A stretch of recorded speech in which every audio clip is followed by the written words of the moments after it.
খবর রাখি, সবার খবর পৌঁছে দিই। কিন্তু তোমার খবর রাখে কে?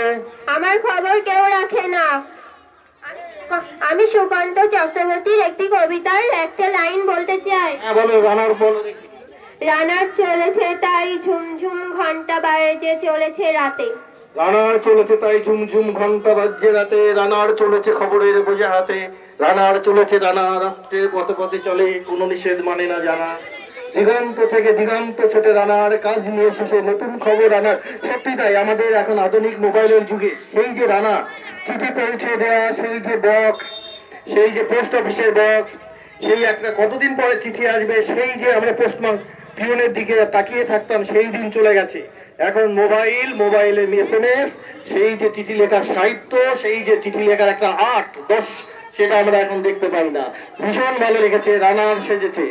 বলো, চলো চলো, তুমি এরা ঘন্টা বলে দাও।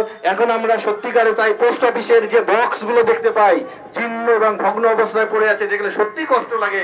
এখানে মানুষের কত চিঠি এসেছে, কত সুখ দুঃখের খবর এসছে, সেই পোস্ট বক্সের অবস্থা দেখলে আমাদের অনেক কষ্ট লাগে। সেই রানার ছোট ছোটায় ঝমঝম ঘন্টা বাজছে যাচ্ছে। আর কেউ এসছে এখানে? তোমরা সরে যাও, বাইরে এখানে কেন, ভেতরে গেলে বাইরে চলে এসো।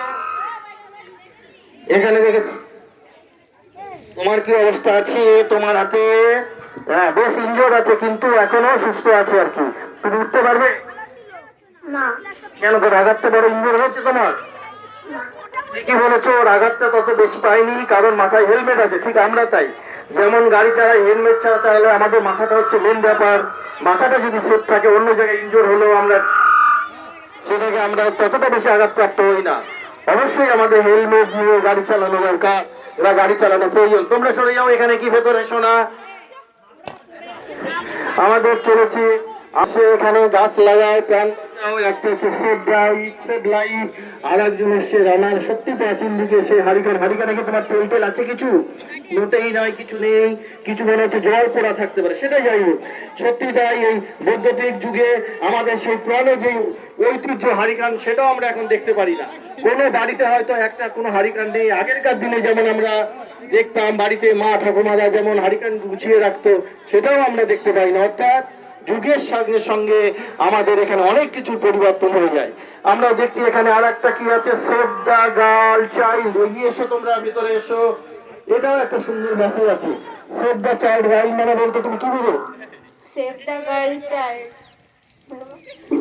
মেয়েদের যাতে জন্মের পরই মেয়েদের যেভাবে দুই একটা এলাকায় হয় যে মেয়েদের জন্মের পরই মেরে দেওয়া হয়, আমরা তার প্রতিবাদে